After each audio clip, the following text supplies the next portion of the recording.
உடனே சாப்பிட்ற மாதிரி செய்யறதுக்கு இந்த மாதிரி ஈஸியாக போட்டுக்கலாம். மற்ற அவக்காய் மாங்காய்லாம் ரொம்ப கொஞ்சம் ப்ராசஸ் ஜாஸ்தியாக இருக்கும். இது ஒன்றுமே இல்லை, வெறும் சிம்பிளாக பண்ணால் அது பண்ணி காட்டுறேன் பாருங்கள். ஃபஸ்ட்டு கடாய் காய வச்சு நல்லெண்ணெய்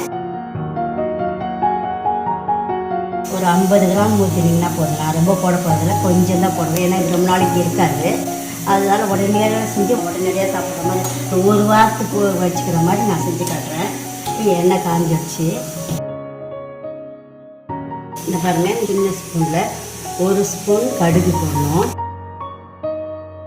கடுகு போடுறேன், இது பொரியுதுணும். நல்லா வெடிக்குது, பொரியுது. இப்போ இந்த பெருங்காயத்தை நிறைய போட்டுட்டு ஆஃப் பண்ணிடுங்க. இல்லைன்னா இறக்கிடுங்க, கீழே இறக்கி வச்சுடுங்க. இந்த பாருங்கள், இறக்கி வச்சாங்க. இதில் இன்னும் கொஞ்சம் கூட வாசனைக்கு இறக்கி வச்சு போட்டுங்க.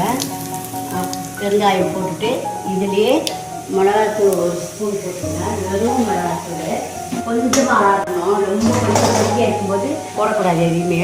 இது சூடாக இருக்குது. இது கொஞ்சம் ஆடின உடனே 1 ஸ்பூன் மிளகாத்தூள் போடணும். வெறும் மிளகாத்தூள்.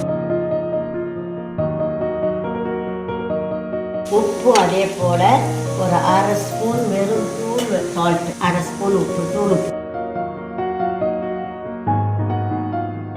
மஞ்சத்தூள் ஒரு 1/2 ஸ்பூன். அந்த சூடு இருக்கும்போதே இதெல்லாம் போட்டுங்க. நெல் போச்சு, ஓரளவுக்கு ஆறிடுச்சு.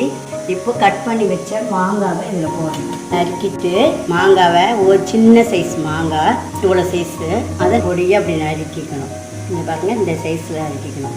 இதை இப்போ ஆறிச்சு ஓரளவுக்கு இதில் போட்டு கிளறி வச்சிடணும். அவ்வளோதாம்மா, முடிஞ்சிடுச்சு. ரொம்ப சிம்பிள். உடனடியாக ஊறுகாய் வேணும்னா உடனே கூட செஞ்சு உடனே சாப்பிட்டுடலாம். ரொம்ப நல்லாயிருக்கும். ரொம்ப நாளைக்கு கேட்காது. இது ஒரு வாரத்துக்கு தான் வச்சுக்கலாம். வெயிலெலாம் காய வைக்கணும் ஒன்றும் அவசியம் இல்லை. பாருங்க, சரியாக போச்சு.